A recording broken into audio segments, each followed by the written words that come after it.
although it's called Fintech, our objective is to be able to have altogether anybody in disruptive technology that provides solutions. Currently we have over 100 members in the last 2 years, and it cuts across 10 subsectors in the economy. We have people from the banking sector, the microfinance sector, the finance sector, the consulting sector, educational sector, media, law firms. So you're providing solutions, and including the startups and fintechs, they call fintech organizations themselves. So anybody developing anything that's disruptive, that provides solution that will help the economy is welcome to the association. Now the association is driven by 3 main objectives. The first one is connect. The ability, we want to be able to connect everybody within that space to come together.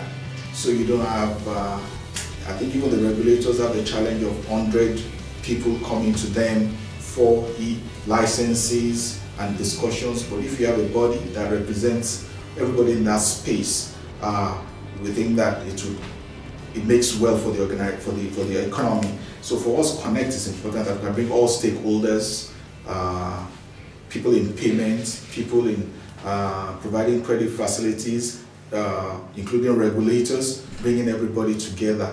The second objective is to accelerate. It's either we innovate or we die.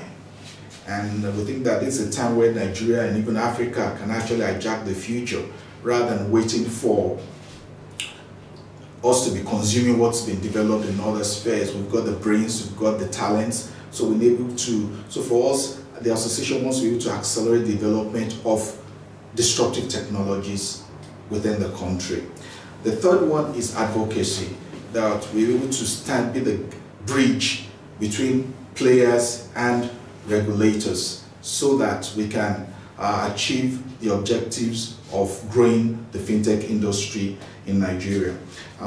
We drive this by 6 elements, which is being able to identify talents, support the talents, being able to create capacity development for them, being able to link them to markets, link them to capital, to also ensure progressive regulatory framework to support the industry, and lastly, government support. So it's critical that these elements work together to achieve those 3 objectives that we have set for the association. In doing all of this, we're having engagements with regulators, with players in the industry to ensure that the association achieves these objectives. Recently, we worked with the SEC to develop a fintech roadmap for the capital market. This document is already in circulation. As well, the vice president of the Fintech Association was the chairman of the committee that worked on that roadmap. That's in circulation now. We intend to do that with all the regulators, to work with NICOM, to work with PENCOM, to work with the central bank, so that we can be the go-to when it comes to fintech in Nigeria. In doing all of this, we have the objective of creating the best fintech association in the world. It's a tough assignment, but we think we can do it with support of everybody within that space, including players, including regulators. We can make Nigeria look good. And the potentials for the industry are quite huge. The ecosystem is growing, and we see a situation where it generates a lot of income for the country. It's estimated that over $100 million came into that space in the last 1 year. So it's an indication that there is a lot of potentials within the fintech sector. So as an association, our objective is to be able to ensure that this sector grows as fast as possible, with at the same time ensuring that there is adequate regulation, because where you like it, money is involved, and you need to be assured that ethics are put in place by various groups to ensure that they do the right things and they do not have cases of fraud. The beauty about the fintech space in Nigeria is the fact that we have the lowest fraud incidents in the world. Most of the frauds you hear about are things that happen outside of Nigeria, and I think that that's a kudos for the industry. If you look at our card system, because it's EMV based, the fraud rate has been very low. So we think that we have the potentials right here in this economy, and the association is ready to support everybody in that space. The association is 2 years old, and currently we have over 100 corporate members. The membership is categorized into 4 categories. We have the premium members, we have the basic members, we have associate members, and we have individual members, which we just opened recently. For the premium members, these are people, premium and basic are basically the same thing. The difference is the amount of money you pay to join and some benefits that the premium members get beyond what the basic members get. The associate members are mostly universities, media houses, and they are, we call them associates because they're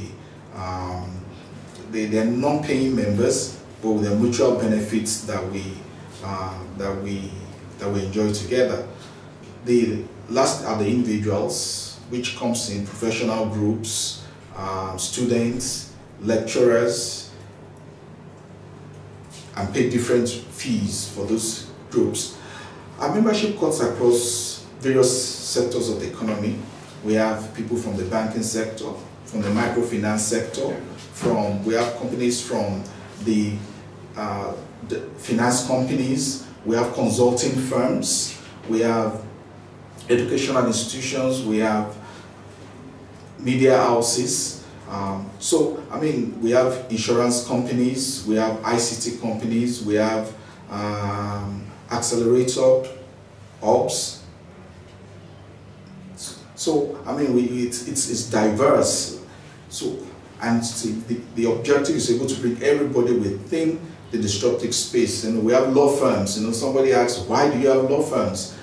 Even the lawyers are beginning to look at digitization. How do people pay for wills without having to come to my office? So I can go to the website of a law firm, make a payment, and get a will template downloaded, fill the will, and return back to them. So technology is evolving, and the ecosystem is huge, and the opportunities are enormous. So for us at Fintech Nigeria, we want to be able to bring everybody in that space. As a matter of fact, whatever you do, either it's agri-tech, it's ed-tech, it's insure-tech, it's law-tech, it still comes down to Naira and Kobo at the end of the day. So, I mean, money is still involved, so there's still finance involved in it. So for us as an association, that is one of our objectives, to bring everybody together.